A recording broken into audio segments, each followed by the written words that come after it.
Conversations with Nicole.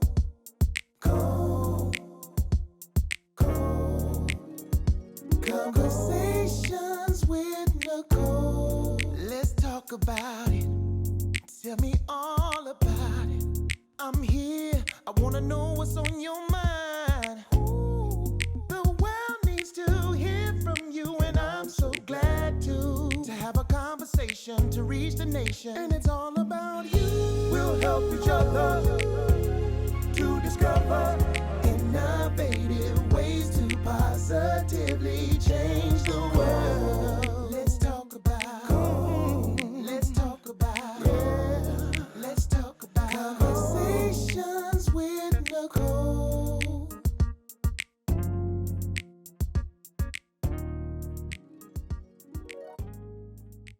Greetings, welcome to Conversations with Nicole. I am Nicole Everett, your host, and today my very special guest is Coach Marvin Mattair, also known as Coach Merv. Welcome, Coach Merv. How you doing, Nicole? I'm doing well. So from the Big M.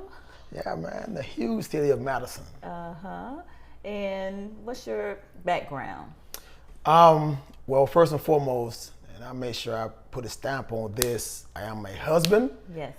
Of 21 years and a father. Nice. Of 2 and a 3-year-old grandbaby. Oh, wow. So yeah, family first, and you know, I write books, motivational speaker, life coach, just an array of things, Nicole, but the foundation is family. Mm-hmm. So I love to stick with that one. Mm-hmm. Yes, ma'am. Okay, and Boyz the Kings is Yes. your mentorship group? Yeah. So we serve young men ages 6 to 17. Mm-hmm. You know, I worked at a juvenile camp for like 10 years, and seeing young men come in and sometimes leave out worse than how they came in. I wanted to give them something different, so I wanted to be proactive and catch them on the front end. Mm-hmm. So I started a prevention program called Boyz the Kings, and it's been in existence since 2009. And man, we have really gained some traction, and it's going real good with saving lives, man, and you know, creating future families. Nice. And so, do you serve only boys in the Madison County area? So no, ma'am, we serve young men in Madison, Leon County. Mm-hmm. When I leave here today, I will be going to visit a few of those at different schools here. Jasper, Florida, Valdosta. Okay. So we are all over. Nice. So we serve 86 young guys currently. 86, wow. Yes, ma'am. Wow. And so, what's your staff look like? I know you got to have some help to do all of this. We have team members, mm-hmm. and I tell them all the time that what we do with these young men and families, it's not a job, it's a ministry. It is. So I don't really call them staff. We're all team members. Okay. And we got like 8 of us. You know, so we got some men, and you gotta have some women around to kind of balance things out, right? Okay. You know, so we're loaded. It's a small part of us, but we get so much done. Yeah. The passion is real. So talk about some of the activities that you all do. It's amazing because we meet with our guys 4 days a week, mm-hmm. every Monday, Tuesday, Wednesday, and Thursday. 5 to 6 p.m. is study hall and reading hours. Okay. If our young guys cannot read and comprehend, they're going to be a dollar sign for society, mm-hmm. just a walking dollar sign. Meet with them, and then 6 to 7 is the group sessions, which is life skills, social skills, anti-gun violence, fire safety. We do that 4 times a week, and we go into the schools once a week and check on every boy, like pop in the classroom and check on them, mentoring. And we feed them every night. Okay. And we do not charge the parents a dime. It's all free. Wow. Yeah, it's all free because if you put a charge on it, somebody can afford it. Mm-hmm. And if they can afford it, that's a child that may be lost in the system. So we don't want that to be a stumbling block from someone getting services. So yeah, it's good. So and we do a lot of events. On this Saturday, we're taking the guys to Orlando, to a fire station there, and then to a place called Planet Obstacle for them to have fun through having a good year in school. So okay. Yeah, we take the boys, NFL games, NBA games, we expose them to a lot. Nice. Yeah, and it's nonstop with 365 a year. Wow. So how are you able to keep that up, Coach Merv? Because that is a lot. I don't know.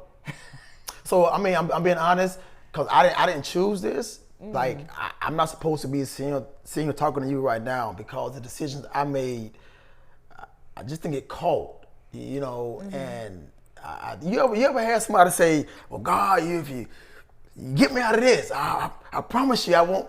Was but that then you? as soon as several times, and Okay. then you go back doing the same thing. But this time, man, he kept me. And other people that I ran with in certain areas, man, they're struggling now, like seriously. But I was kept. So I promised God that I was gonna give back. That's why we don't charge a dime, man, because my service is needed.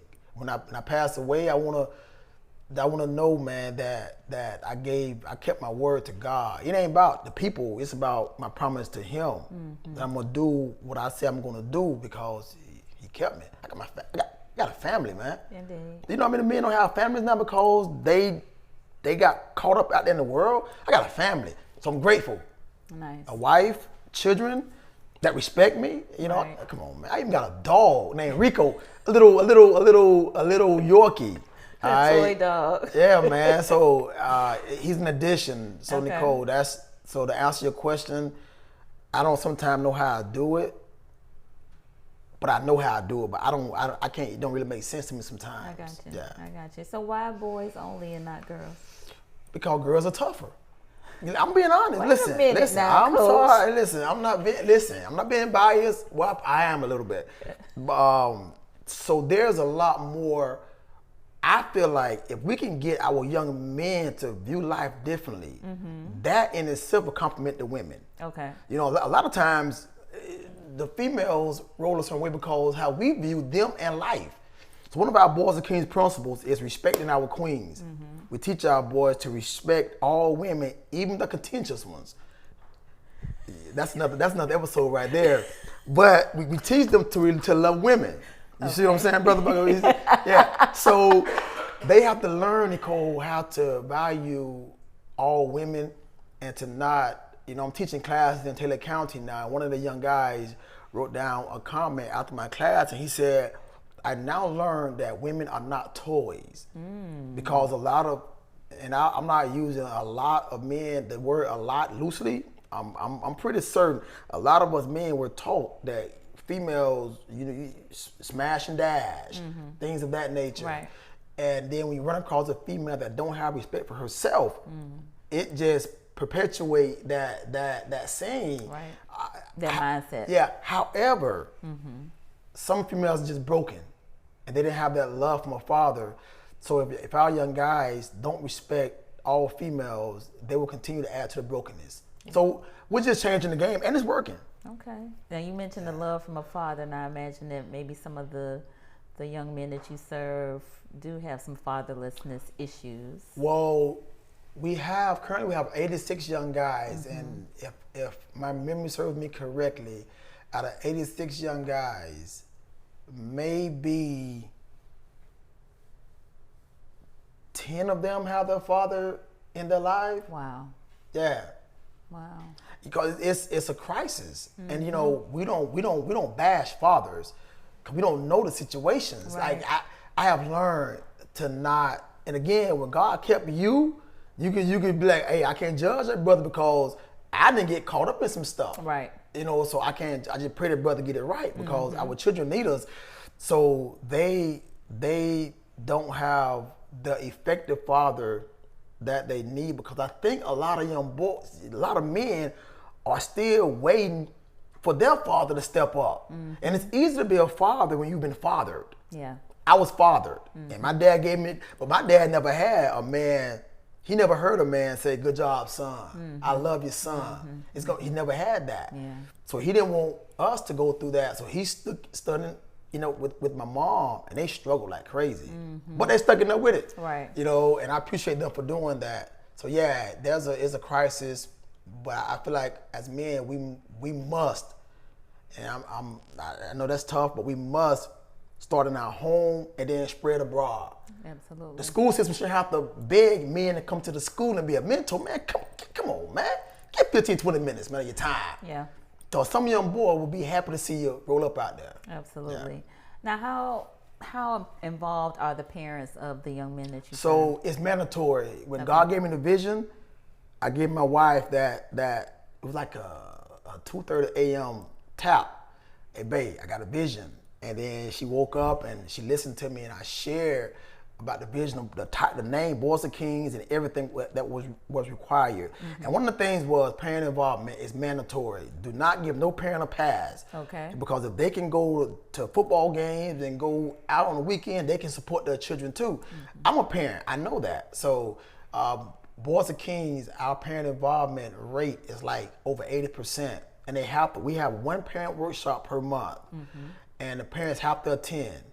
If a parent can't attend workshops, they can't get their children back and forth to their sessions, they got to take their child and go somewhere else. Because we got a motto, not this one. We know what society did to the ones in the past, but not my child. But it starts with the parents seeing it first, and then we're going to support them. Now, we're not going to lose our children. It ain't happening. So what if you have a struggling parent that's working several jobs, has several children, but just the time? Yeah. So inside Boyz Kings, whenever they come to the parent huddle, the parent orientations, they are able to put down somebody that can fill in for them. Okay. Because we know you can't make everything, but it's your responsibility to get somebody else to step in for you. Nice. So come on, there's no excuse, man. Somebody got to be, because if we're feeding these children all this stuff and nobody know what's going on, then you all may take it from them, take it from them out. But if you come in there and get some of this too, now we're all eating together. We're all on the same page. So no, if somebody can't make it, like a parent calls, they call Merv, listen, can't make it tonight. I got my grandmother coming, my mom coming, or my cousin coming. So it's all in the family. Works out perfect. That village concept, right? And then one of the strategies that we use, like this weekend, we're taking our board to Orlando, right? I did say that earlier. And they have to be on king status to go. What is king status? Yeah, I'm about to break it down for you. I'm gonna give you the short version of it. Okay. A program called Boyz Kings. All right, so we offer 16 sessions a month. The guys must attend at least 10 of those sessions. That gives them 300 points. All right, but they gotta have 400 points to be on king status. Okay. All right, so how do you think they get that extra 100 points? Parent involvement. There you go, right there, sister. Okay. So if a parent don't come to that parent huddle, that child can't be on king status. Now that's an issue between you and your child. I'm out of that. All right, 'cause we open our doors, but you didn't come in when we had them open. Gotcha. So the parents, the children, like, mama, don't forget now. Dad, don't forget. Parent huddle. And it works out perfectly. Nice. Yep. And again, we don't charge the parents a dime. It's all free. Well, I had the great opportunity of joining you right. for a parent meeting. We call them parent huddles. Parent huddle, Yeah. and I talked around respecting your elders. That's right. And that was it was great to see so many parents present in this space and, asking questions and being engaged. So kudos to you for, getting the parents involved in this way. No, I appreciate you, Nicole. It's like I say, man, I'm giving back. I think if I stop, that's the day I pass away. That's my thought. Because, look, we all got a story. We all got a past. We do. That we never want to that we don't want to relive, and that we made some dumb decisions, but we're still here. Hey, man, we should all be thankful. Absolutely. And I'm thankful. Absolutely. So I'm talking to you 5 years from now. What does Boyz Kings look like? Well, it's definitely going to be global. We already have people. So, like, if you go to my website, you will see videos of people in Rwanda wearing our Boyz Kings shirts. Really? Yeah. So Diane Katie, I write books, and they purchased my books there, and they have them in the schools there in Rwanda, and they're begging for Boyz Kings because she said that we want our young boys to know they're kings too. Nice. So I do know it's going to be global, and but Nicole, one of the scariest things about saying the word global. What's that? Is trusting people around these children. That's my only thing. We have become so, as a society, we are so hungry for pleasure, and people are abusing children left and right. Yeah. And I don't want to be that organization where we're trying to chase growth and we inherit a pervert. Because I tell you, that's real. I have a son, and I love God. But if somebody touch my son, I mean, I don't know. I don't know, and I don't want to put my son in harm's way, and I don't want to say, hey, I got 35, 40 boys over here in this county, in this state, and they're working with 3 men, but we don't really know what's going on. That's the scary thing about it, Nicole. And I'm being honest. And I get that. And you and I have actually talked about this before. So tell me a little bit about your vetting process for your team members. So they have to get. So currently we have a contract with the Department of Juvenile Justice, and so whenever a guy, anyone come on board, they must get a thorough background check with them. All right, so that get cleared, and that normally gives them a green light that they can serve with us. But no, there's another layer. Another layer. They must stand before every parent at a parent huddle, and you see how the parents show up in great numbers. Yes. And parents ask them questions. If one parent say, I'm not feeling his vibe, something about that brother.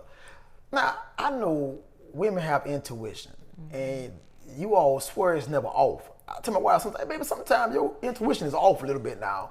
But during that time, whether it's off or on, I'm listening to them. They say one time that this guy's not suited, he can't serve. Okay. Yep. And I take that to heart, because if you want to see a parent upset, bother the child. I don't want to deal with an upset parent. Yeah. I don't want anybody to deal with me when I'm upset by my child either. So I get it. Now, what role does mental health play in what you do in terms of serving the young people, the young men, not only your mental health, the team members' mental health, but also the young people's mental health? Well, Nicole, before we take any youth in, we have to do this thing called a PAT. And it's a prevention assessment tool. Okay. And we have to ask the youth questions, ask the parent questions about specifics. And a lot of that stuff is about the mental. And we if there's a child that we feel like we need extra services, we have to reach out and get extra services for that child. Gotcha. As far as our mental health, I tell you, one of the great things about Boyz of Kings, we look out for each other. We make sure the environment is solid. That's good. To where nobody is stressing out. There's no fussing. I got my mom and my dad working with me, right? And my wife, and other people as well. But I tell them, if you're having a bad day, don't come up here. Leave it at home, because we can't disrupt this environment, because the children need to see a clean building, yard mold, people happy, people smile, he's seeing couples mingling with each other, showing the boys how a man should love on his wife, and all this stuff. So we set the environment up to where it does not be a detriment or a harm to somebody's mental. So that says a lot about Boyz of Kings, our environment. Indeed. Because we all are products of it. So I want to set the environment right so we can start to shape behavior. Nice. Yeah. Now, with this growth internationally, which is commendable, I think the need is great. It's definitely it is very great. Are you looking for more help in terms of team members or what have you to help you grow it? Yeah, so currently I'm meeting with Department of Juvenile Justice. So we're trying to determine whether it's going to be Thursday or this Friday to talk about expanding into Taylor County and into Hamilton County. And I already have men that I done vetted myself that's hungry for it, that definitely they're going to be there. So yes, so we're looking for people that's solid, that really want to help young men. And I'm going to tell you this, I did say girls are harder to work with. You did. All right, and I'm not going to take that back either. Now listen, so Nicole, on Monday, so we meet every Monday, Tuesday, Wednesday, and Thursday. Right. But the fiscal year ends on June 30th. Okay. All right.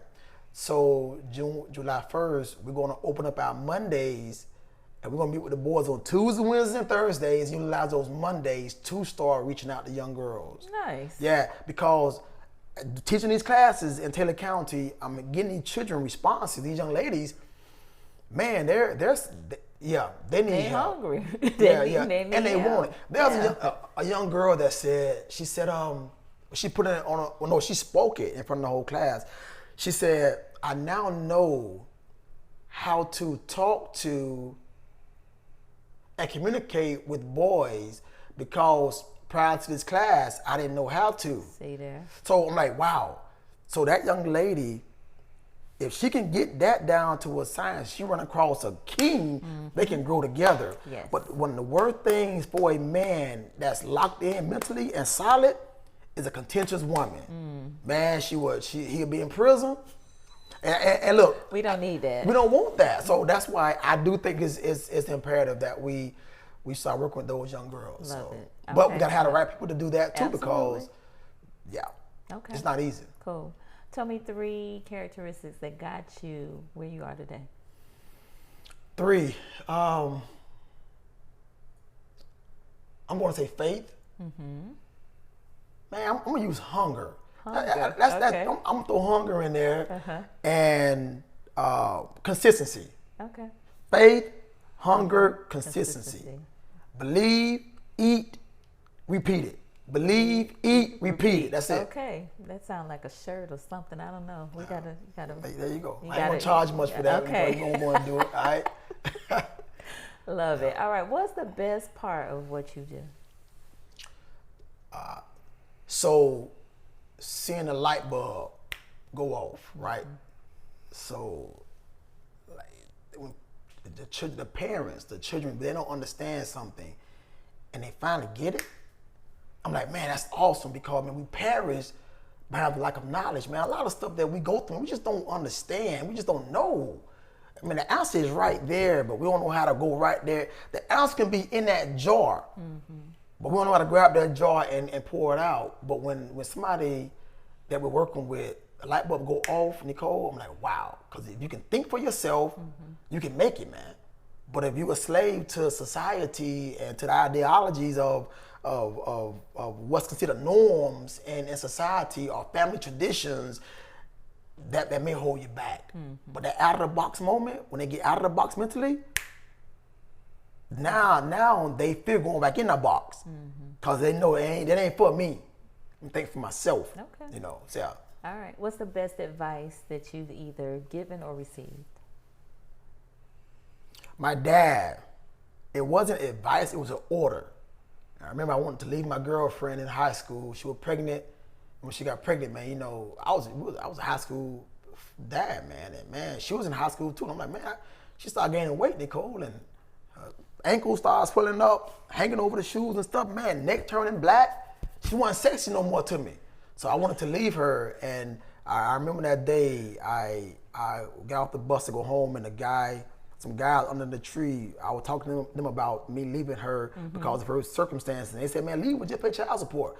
I said, what is child support? I didn't even know what it was. They explained it to me. So I went home and told my dad what I was gonna do. And he stood up and he told me that I wasn't going nowhere. I was gonna stay right there by her side the entire 9 months of her pregnancy.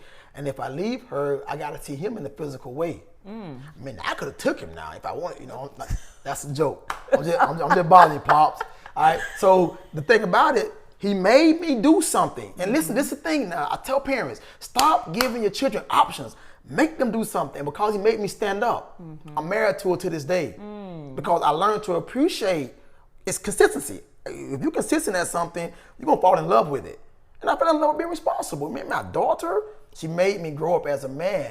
But if I'd got a chance to slide out of that, man, and just pay child support, I did the same thing to somebody else's daughter.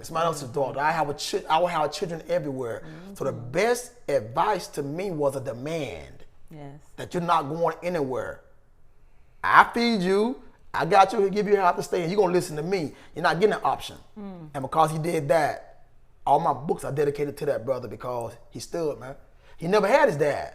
So he didn't want his grandchild to experience the pain he felt his whole life, not having a guy there to love on him like that. So, yeah. Nice. Wow. All right. And my final question is, what is your greater work, which would be equivalent to your superpower? My greater work?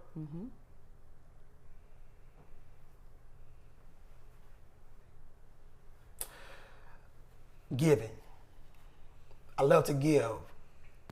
I give, and I learned, a giver will never go broke. A giver will never have to suffer as much as others, that's almost like a pot or a basket of eggs by itself. You give, and that come back to you more than your actual labor. You know, you go out there and put in 8 hours a day, you get paid for that. But you're giving, that's another source of income that's coming, and it comes in other means, not just money. Right. Meeting great people, you know, meeting these brothers today, you know. So so that's it. I think it's giving, and I love to give. Nice, and a great giver you are. Yes, ma'am. Thank you for spending some time with me today, Coach Merv, and much success to Boyz the King and whatever you put your hands to. Nicole, proud of you, ma'am. Great conversation. Indeed. All right. And thank you all for joining us on Conversations with Nicole, where we are connecting the community through conversations.